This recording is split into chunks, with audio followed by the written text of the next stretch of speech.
ขอบใจเด้อยิ้มแน่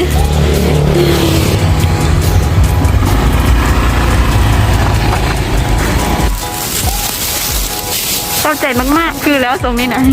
เอ้ยบ่เป็นยังเฮ้ยอยู่ดีมีแห้งต้องดีแต่ละมือของคอยเอามาได้จังไดซอยได้ไหม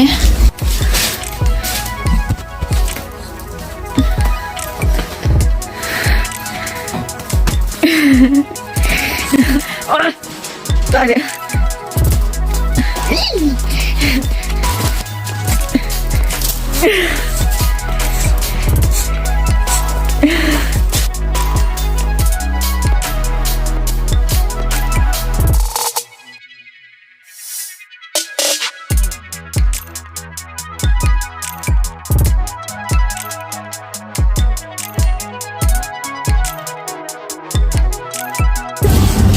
กันหนักได้ยูเ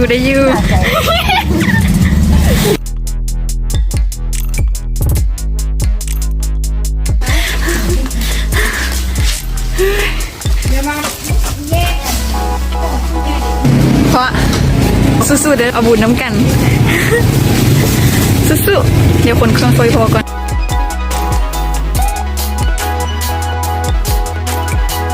อันตัวนี้มีแต่เจ้าทรงบิดในเฮาก็ได้เด้อตัวนี้นะ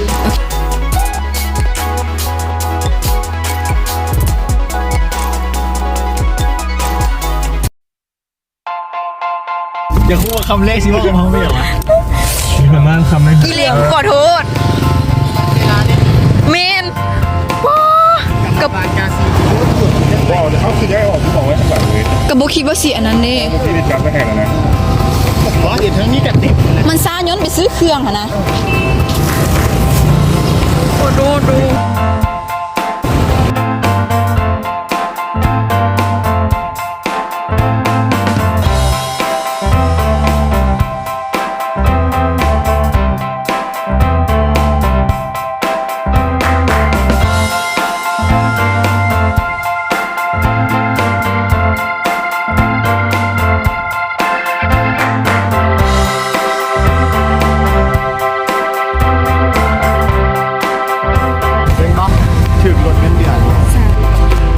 สบายดีทุกคนตัวนี้มียูกาซีเลยสำหรับบ้านที่เฮาสิลงมันนี่ก็คือผาเจ้าเกี่ยวพ่วงหินโงนน้ำแป๊กโอเค3บ้านนี้4บ้านนี้ที่เฮาสิลงไปน้ำกันเลยเอาเที่ยวขึ้นรถเนี่ยน้อยตัวใหญ่ตัวแม่ตัวพูดไปเอาส่วนกันซ้ำแพ้ทำมีถ่ายได้ตอนนี้คือเขาได้กลับเพราะว่ากายมันเร็วตอนนี้คือฮอตมีไซเด็กทุกคนมาเบิ่งกันด้วยว่าหน่อยได้หลายสำดับก็คือเครื่องเขาเนี่ยอ้อมเลยเต็มนี่เขาจะบอกว่าเมื่อไหร่ก็สิมาเอามึงเอามือนี่เด้อว่าซ่านเดี๋ยวไม่ได้ขนเครื่องแล้วก็ชิคอนะคุณก็เขาเจ้าจะบึดก่อนแม่นแหละขอบคุณมากนะบอกแล้วได้ว่าบูสเตอร์บีเห็นโบได้ขนเครื่องลงเพราะเครื่องมันหลายบอกแล้วได้ขนเครื่องลง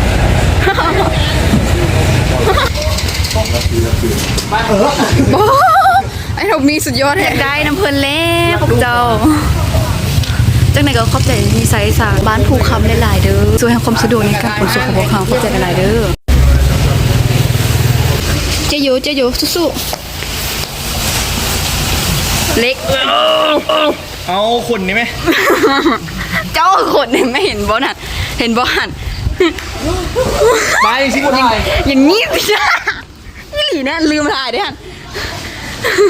เขาสิบได้นั่งหรอก็ได้เดี๋ยวมันกับบได้เงี้ยเราปวดไปไอ้ขี้น้ำข้นคือเก่านะแล้วถ่ายขาดน้ำหลังเด้อของขวัญมึงอยู่ข้างในเสื้อกันพึ่งเต้นรถไอ้เพิ่นมาครับเอาเครื่องแคมป์ไปให้ขึ้นเลยจอมไอ้เนียวเลยของไปมาเล่นมาเป็นตัววนวิ่งไปวงเลย ไอ้พี่สั่งเวียนไหมผมไม่ได้เอาโดนมาน่ะโอ้ยอย่ามาเฮิร์ตอยู่นี่เด้อ1 2แช่ไม่ได้อันนั้นเขาชิบอมพาดูต้องเบิ่งไหมบนในงานมาจับ ต้องพาพี่พ่อก็ได้ อย่างนี้ไหม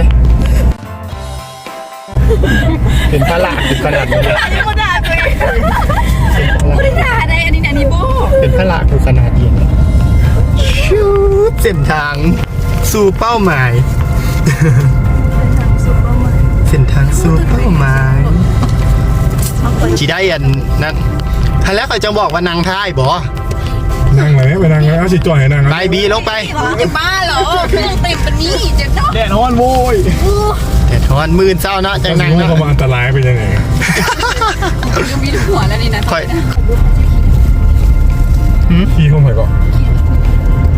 เมารถวะ เริ่มแล้ว เริ่มแล้ว หัวนี่เก็บตัวอยู่แล้ว เดี๋ยวหายาให้เอบีก่อน เด็กบอกกินยา บ่กินยากินเหล้าบ่กินเหล้าบ่ให้มันเมา ยันแหล่ยันดับแล้วจ้าไม่กลัวหรอกความจริงคือค่อยเที่ยวด้วยรถจักรสุดยอดสุดเลยโมเทเลยตอนนี้คือเขาชิไปหินโงนแก้วกอกแล้วกะอุ้ยแก้วกวงแล้วกะอหย่างกวะปุ๊จื้อละ อันดับแรกเขาชิไปบ้านไหนก่อน บ้านหินโงนเนาะแล้วก็ลงมาที่บ้านน้ำแปก น้ำแปลกแล้วกะ ลงมาแก้วกว้างและคืนนี้เขาจะมาเข้าดาวอยู่บ้านผาเจ้า ผาเจ้า คิดบ่มาเข้าอยู่บ้านได้ดิบ่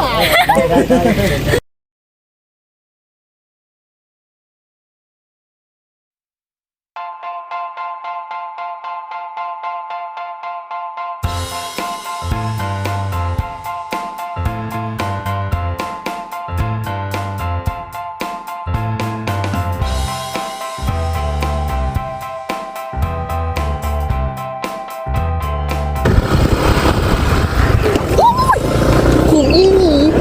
ไอ้ลุงนี่จะคือบุเบิง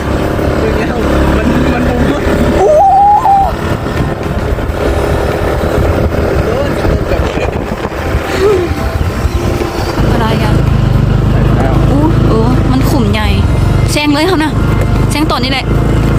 แซงเลย ขนมกับบัวได้มันเนาะอู้สวย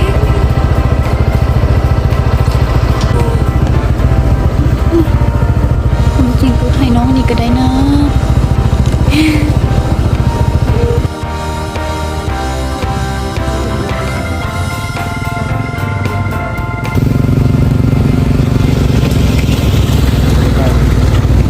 บ๊ายบายน้องเครื่องไปด้วยคนเบิด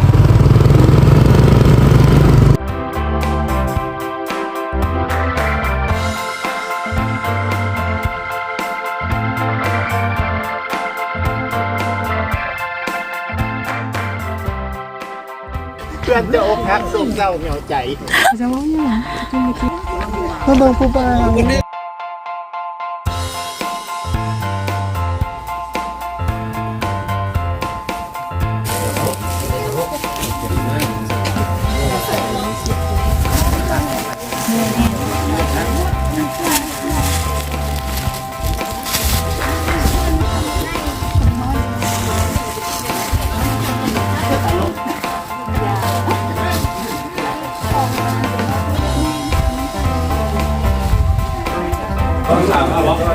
สาวมาเทน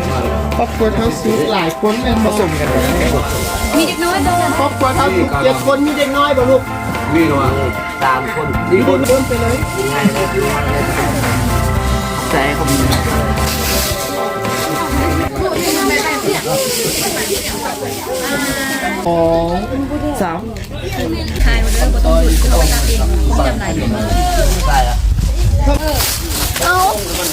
ลงผมดี เด็กน้อยหลงทีมงานหลงโถงไม่อย่างนี้ไงเรียนหงคือเจ้าหลงโถง จะไปเอาถุง ใน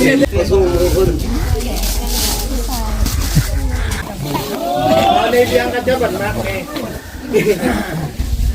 ขอชิมแรกเลย กันมีเด็กน้อยนะมอบให้ เวลาเนี่ย ตอนนี้คือเขากำลังออกจากบ้านหินโงนกำลังลงไปที่บ้านน้ำแป๊กที่ว่าเขากาดมาแล้วตอนที่งูกลับคืนจ้า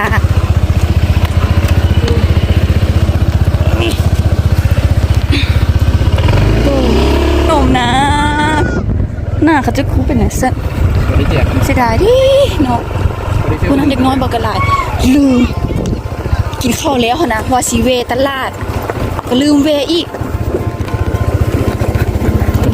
ขี่ไก่ฮะขับเขื่อนกาแฟซี่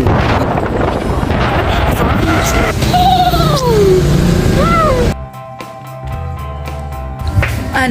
คือบางกี้นี่พาดยังแหงเด็กน้อยบอกอะไรคือบ่มีข้าวหนุ่มมาเจอเด็กน้อยเลยก่อนหน้านี้ลืมซื้อ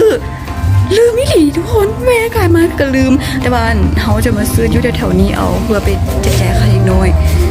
ไปเมาเลยเหรอเอาเห็นเวียกเวียกเวียก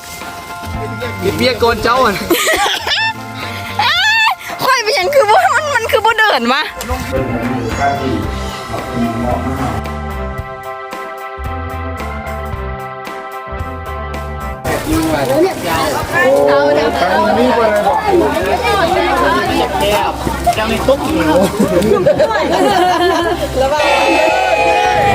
เท่ว่ะได้นี่นะ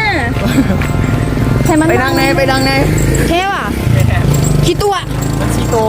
โอ้ขี้โตอย่าง ไอ้เรามีมันนี่เดี๋ยวเจ้าแม่เนี่ย อุ้ยเขาอยากนั่งนี่ มาทั้งกลางมาขนมกลาง เจ๊ขนม วันนี้เลย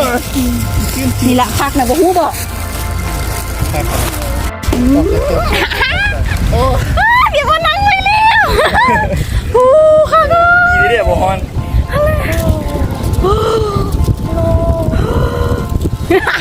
ไอ้เนี่ยนั่งคือบ่ปลอดภัยแน่นอนตรงนี้นะโอ้โอ้มา ไอ้หูไปดู ไม่ต้องหัวเลยไม่คนไม่ต้องหัวเลย มันจะบ้า อันนกบริเปกเลยแท้ ลงไปนะ มันจะบ่ายอะมันคิดเป็นยังกับบ่ได้ ตากล้องเหรอขา บอก ตั้ง เคยเจอค่อยหายเดี๋ยวมึงเจ้าจะค่อยยังไง คนนี้ขาตังก้องค่อยคือบทไซ ก็คือบอกมาใช้แล้วเชื่อไม่ได้เชื่อใช่ก็ไม่หรอกเมื่อแล้วเมื่อราคาเซอร์ฟี่ติดเหมือนกัน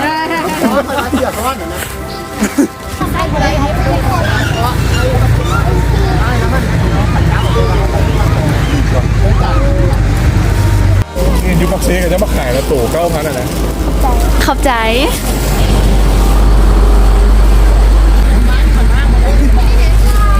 ขอบใจ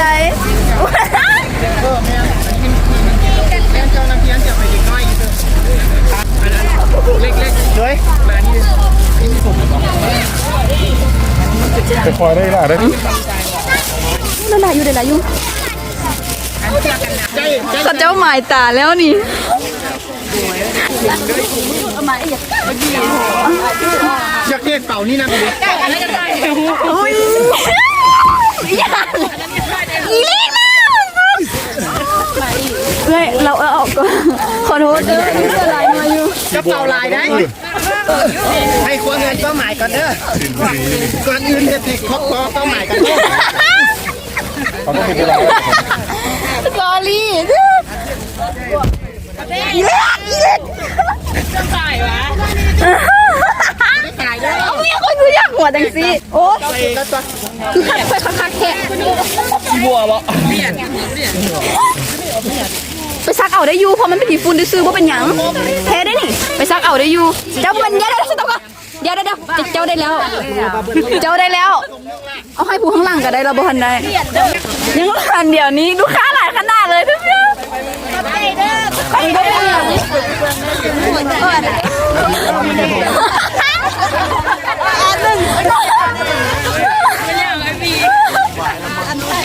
งามโคตรรอ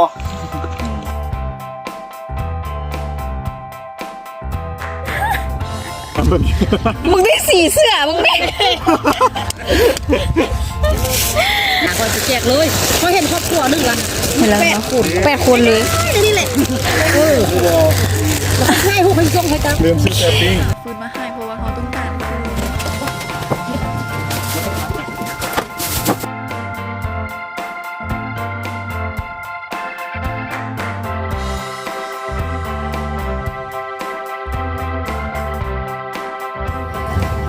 บิ่งสีหน้ากับหัววางต้องโอ้ my god ผู้ใดคิดว่าสงสัยคือจิแซกคือคนเฮ็ดเนาะประมาณนี้จินตนาการ หลังจากแล้วปุ๊บเขาจะให้เมษาไปเสิร์ฟวันนั้นน่ะกูอุ้ยเพราะว่าพี่เก่งจะเนี้ยอุ้ยเขาไปเติมกับเรารู้จักเขาจะซีนก่อนหัวเขาซีนไปครั้งเดียวพอแล้ว โอ้ยังมีใส่อีกละ เอามาให้เขาอยากซีนคนหนึ่งเลยจะรีวิว หลี่แดงมัน ไม่ได้ เค็ม ยังบ่ได้ซีน พอ นะ มันส้มไปพี่บักนาวสิเนี่ย ไอ้มืดติดฟองนึงแล้วครับ มา นี่เอง ไปจังได้เอาดีๆเด้ออยู่รอได้น้องๆน่ะ เอาเจอสมองนี้เอียงกระแส คืออายุอาชีพกิจกรรมมั มาก หาว่ากิจกรรมปกติมาแค่อย่างเนี้ยเบสิคลี่เลยกับส่วนหลายก็แมนเลาะฮะเนี่ยเลาะเล่นนำสถานที่ต่างๆแล้วก็อ่านหนังสือ เมษาเด้อสิ่งที่มากก็คือ อาจจะแบบไปนอกออกไปแบบออกไปแคมป์ตั้งแคมป์อย่างโบประมาณนี้สินะ ก็ซีทอมนี้เด้อแบบที่มักที่สุดก็คือแบบว่าไปลินไปเที่ยวแต่แบบเที่ยวในแบบแอดเวนเจอร์โดยซื้อแบ่งแหละมักเที่ยวได้มักเที่ยวคือทุกคนเลย แต่ว่ามันแบบพอจอจุ่มเฉพาะกลุ่มนี้นะแบบทุกอย่างที่เป็นเที่ยวที่เขาแบบโบได้อยู่ในเมืองถามว่ามักเที่ยวแบบที่หลีบอที่กินเขามักคือมักไปเจอคนหลายหลายกว่าคนที่แบบรู้จักกันเที่ยว ซึ่งกรุงเด้อเวลาว่างก็มาเล่นกีฬาแบบเด็ดมักที่แบบ บอกกี้บีนะลินไทย วิเศษเลยนะ เขาซื้อเล็กว่าตัวเล็กเรียกที่เฮ็ดกับแม่เป็นพนักงานวิชาการของสมาคมและการรับผิดชอบเรื่องงานพัฒนาโครงการประจำแก่เนื่องจากและการแข่งขันสิ่งที่มักกับแมนงานหัตถกรรมของไม่ยิงโดยเฉพาะเป็นผ้าไหมและการงานจักสานพวกกระเป๋าวางโดยเฉพาะผ้าไหมเนี่ยสะสมเกือบทุกแหล่งเลยจนผมมักเจ้าของอันที่มักคล้องลงมาก็คือเหล่าอันนี้การทุกแขวงคือกัน เหล้านี่ไม่ได้สะสมที่กินทุกแข่งสะสมมาได้ ไม่อยากจะเล่าไม่อยากจะพูดตบคอใส่คอ มันจริงใจมาในมือนี้ก็เพื่อที่จะมาซัพพอร์ตให้หมูได้เก็บตับความฝันแล้วกลับมาสร้างแบ็คกราวด์ให้กับหมูเพื่อว่าให้สามารถเก็บเรียกต่อไปได้มันมาเป็นผู้ประสานงานให้ครับกิจกรรมและกับเมืองอ๋อ โมเมนต์มอฟดอีก หน้าตามันโคตรเท่าไหร่เอง ดีมันจะให้ฟดแล้วมาฟด เอาตัวมือตัวมือ แต่ว่าเจ้าเห็นได้ดีแล้วมันพอพวกข่อยกับคน จอแล้วสุดๆเลยสบายดีเด้อ สิ่งที่มักเห็ดก็คือค่อนข้างที่จะหลายเพราะว่าเป็นคนที่รู้ตัวเองมักอย่างแล้วก็เห็นในสิ่งตัวเองมักเช่นว่าการท่องเที่ยวคือจังแบงค์ว่าอะไรกูว่าจะเป็นการท่องเที่ยวในรูปแบบใดก็คือมักทุกอย่างสำหรับการท่องเที่ยวแล้วก็เป็นคนที่มักซอยเหลือคน เพื่อเซ็นได้ไหมจะหาแฟนให้หน่อย นี่ครับงาน ข้างๆหันเองกูได้หรอ อย่า อุ้ยอย่างหนึ่งเดี๋ยวแล้วก็อีกหนึ่งก็มักในเรื่องดาราศาสตร์แล้วก็มักเบิ่งดาวมาเบิ่งเดือนดวงเดือนเป็นชีวิตจิตใจ ช่างไสยศาสตร์ ฮะ เย้เย้ ตัวมือ ใส่ยังก็สร้างจะใส่หัวไปก็พอ เฮ้ยขอได้บอขอเป็นคนมือศิลป์ตา บอกไผ่ ฮะ บอกไผ่ จังหวะเด้ ตกแปกคนตก อุ้ยฝนสนิทย่านๆตัว อุ้ยค่อยมีวิธีเอาไฟไปดังในเต้น เริ่มจากสีเขียวข้างหลังก่อนเลย เก็บกระเพาะจ้าน้องสาวเก็บกระเพาะไม่ไหวตอนที่พวกเขากำลังเล่นเกมอีแค่ทุกคนแต่อีเล็กมันถึกงับแล้วเขาสิว่าให้ เริ่มเหนื่อยกับยาเทียมนี่แหละ เอาที่ว่าถามก็คือต้องสื่อสารกับคำตอบของเจ้าของถามเอียงก็คือต้องตอบความจริง โอเคเด้อ สามารถที่จะเลือกดื่มได้1จอกหรือว่าเลือกตอบได้ บอให้ตอบเอาตอบที่ไหนจะกินน้ำกันมือแล้วมือนะ อุ้ยมันบ่เป็นอย่างตั้งแต่เขาก็ดื่มเด้เจ้ากะต้องให้ตอบมันกับบ่นั้นมันบ่มีโถเลือกเลยแมน ม้วนอย่างเงี้ย ม่วนเอาไหม เอาอุ้ยบนไทยดู อุ้ยถามเลย ถามมันนักเด้ อุ้ยเจ้านี่ เป็นยังในโลกอินเทอร์เน็ตเอานำไป โอเค 9 เก้า แปด เอาไปเอาไป เจ็ด ห้าใช่ไหมใช่ไหม 3 2 1 2 Happy New Year ตอนนี้ก็คือเป็นเวลา 4:50 หิวข้าวก่อนสิแจ้งผมยังกินของมันดีที่ยังสุกพี่จะลุกมาเข้าห้องน้ำแต่เห็นคือเป็นแบบนี้ ตกเองหวานหรือว่านั่นใดเอาเองก็เป็นอย่างที่เองเรียบร้อยแล้วฮัลโหลสวัสดีตอนเช้าทุกคนตอนนี้ก็เป็นตอนเช้าของมื้อใหม่แล้วอยู่ที่ผาเจ้าก็คือตอนนี้เป็นเวลาอยู่ประมาณ6:20 นาทีเพราะว่าปีตื่นขึ้นมาก่อนนั้นก็คือตื่นมา4 โมงประมาณครึ่งปีเข้าห้องน้ำแล้วก็คือนอนบ่หลับอีกเลยเพราะว่าเวลานอนทันดังก็เลยว่าย่าแล้วมาตัดคลิปดีกว่าไอ้ฮูบอกเฮาละโต๊ะใจเขาละคิดว่าบ่ว่ามีคนมาผิดกันนี่บ่มาแล้วสตาร์ทตื่นอ้าวนี่ยังคือเป็นจังซี่แล้วคือจึงผู้ใดมาเฮ็ดมันตกบ่เฮาก็คิดอยู่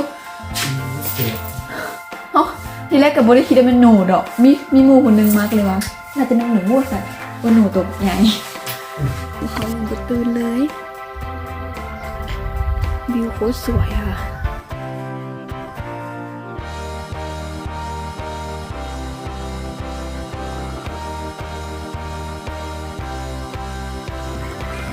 คืนนี้เมื่อคืนนี้เต็มคาราเบลมันบอกพื้นเลย โอ้ยนานไม่นอนในขอเมื่อวานนี่กับบุ้ยนอน แล้วมึงก็ยังไปปวนหมูแต่4 โมงเช้าเมื่อวานนี่ บั นะ วนี่สารเต็มคาราเบลละอันนี้บอสจะบอกหูเรื่องดิบอสจะบอกหูเรื่อง เอาเปลี่ยนคือว่าผู้เรื่องคนว่าไหวคนหลัง เพราะอะไรที่เปลี่ยนด้วยกันเราเอายิงลีนี่แหละ อยู่กับพี่โต๊ะกลางแล้วนะเขาหมายนะ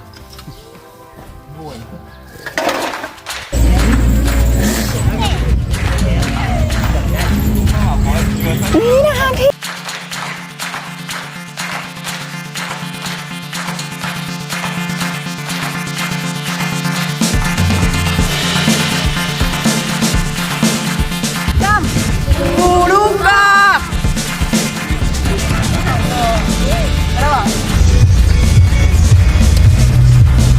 1 2 3 ใกล้สิฮอดแล้วจึงมาลมไม่ได้